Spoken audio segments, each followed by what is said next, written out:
एक तथा कथित भ्रष्टाचार जिसे सही साबित करने के लिए बीजेपी ने अपने सारे घोड़े खोल दिए। एक तथा कथित दिल्ली शराब नीति केस जिसे महज बीजेपी का षड्यंत्र साबित करने में आम आदमी पार्टी ने कोई कोर कसर नहीं छोड़ी।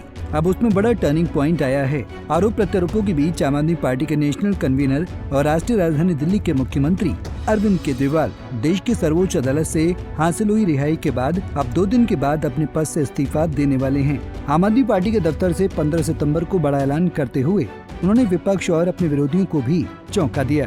केजरीवाल ने मंच से कहा कि मैं तब तक सीएम की कुर्सी पर नहीं बैठूंगा जब तक जनता अपना फैसला नहीं सुना देती। अगर देश की जनता, दिल्ली की जनता को लगता है केजरीवाल बेईमान है, मैं 1 मिनट के लिए सीएम की कुर्सी पे भी नहीं बैठूंगा। 1 मिनट के लिए मैं बैठने को तैयार नहीं। मैंने अपने जीवन में कुछ नहीं कमाया, मेरा बैंक अकाउंट खाली है, हमारी पार्टी का बैंक अकाउंट खाली है। मैंने जिंदगी में कुछ नहीं कमाया, अपनी इज्जत और अपनी ईमानदारी के सिवा मेरे पास कुछ नहीं आया। इनकम टैक्स में कमिश्नर की नौकरी करता था। 2000 में नौकरी छोड़ के सन 2000 से 2010 तक 10 साल मैंने दिल्ली की झुग्गियों के अंदर बिताए हैं। कुछ महीने दिल्ली की झुग्गियों में जाके रहा मैं। झुग्गी के अंदर, नंद नगरी, सुंदर नगरी की झुग्गियों के अंदर मैंने गली गली में खाक छानी है कि गरीब आदमी रहता कैसे, उसके घर का गुजारा कैसे करता है।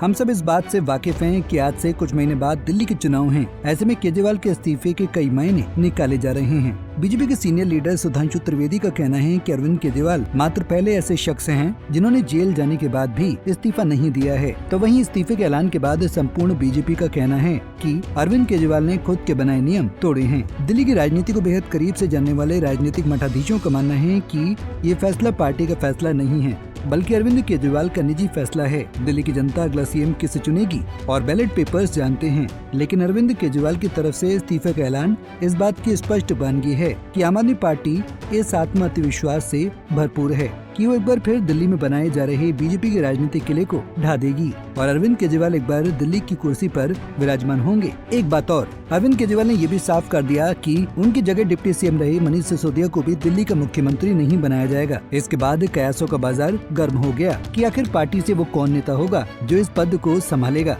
संभावितों की लिस्ट में मंत्री आतिशी, सौरभ भारद्वाज और पत्नी सुनीता केजरीवाल का नाम सबसे ऊपर आ रहा है। अभी कुछ भी कहना इसलिए भी जल्दबाजी होगी क्योंकि 2 दिन बाद विधायक दल की बैठक है और सीएम फेस पर मुहर उसी दिन लगेगी। कुछ लोगों का ये भी मानना है कि सीएम केजरीवाल के इस बड़े सियासी दांवों के बाद ये भी क्लियर हो गया है कि आम आदमी पार्टी के सीनियर लीडर और मौजूदा राज्यसभा सांसद संजय सिंह भी दिल्ली सीएम लिस्ट से बाहर हो गए हैं। जाहिर है कि मनीष सिसोदिया और संजय सिंह भी अभी हाल ही में तथाकथित दिल्ली शराब नीति केस में जमानत पर बाहर आए हैं। इन दोनों लोगों के खिलाफ भी ईडी और सीबीआई ने ही केस दर्ज कर रखे थे।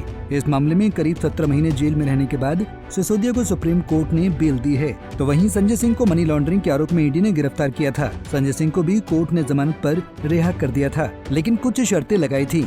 इसलिए इस पूरे प्रकरण पर दिल्ली में बैठे विपक्ष का कहना है कि केजरीवाल सीएम की कुर्सी से अपने सभी दागी नेताओं को बचा रहे हैं। तो वहीं अब सवाल बनता है कि क्या दिल्ली की सीएम आतिशी को बनाया जाएगा? ये केजरीवाल परिवारवाद को बढ़ावा देंगे और अपनी पत्नी सुनीता केजरीवाल को दिल्ली की कुर्सी पर बैठाएंगे, क्योंकि पार्टी में कई मशहूर चेहरों के बावजूद आगामी होने वाले दिल्ली विधायक दल की बैठक में केजरीवाल की धर्मपत्नी होने के नाते बतौर सहानुभूति माहौल सुनीता केजरीवाल के फेवर में कहीं ज्यादा अच्छा तैयार हो सकता है। इसलिए दिल्ली सीएम की रेस में उनका नाम सबसे ऊपर गिना जा रहा है। लेकिन आम आदमी पार्टी के लिए सुनीता केजरीवाल को लेकर एक पेचीदा बात यह है कि सुनीता केजरीवाल के पास न कोई विधायक का पद है और न ही दिल्ली का कोई मंत्रालय। अगर वो सीएम बनाई जाती हैं, तब वो दिल्ली की तीसरी महिला सीएम होंगी। उनसे पहले शीला दीक्षित और सुषमा स्वराज भी दिल्ली की कमान संभाल चुकी हैं। सुनीता केजरीवाल के अलावा एक और महिला का नाम सबसे ऊपर आ रहा है और वो हैं आतिशी। इसमें कोई शक नहीं है कि सीएम केजरीवाल के बाद वो दूसरी सबसे पावरफुल आम आदमी पार्टी की नेता हैं। उनके पास इस वक्त शिक्षा विभाग, पीडब्ल्यूडी, जल विभाग,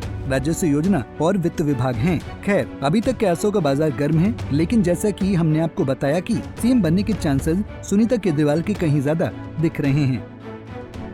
bureau report, Punjab Kesari TV. हमसे जुड़े रहने के लिए हमारे YouTube चैनल को सब्सक्राइब करें और नई वीडियो की नोटिफिकेशन के लिए बेल आइकॉन को दबाएं।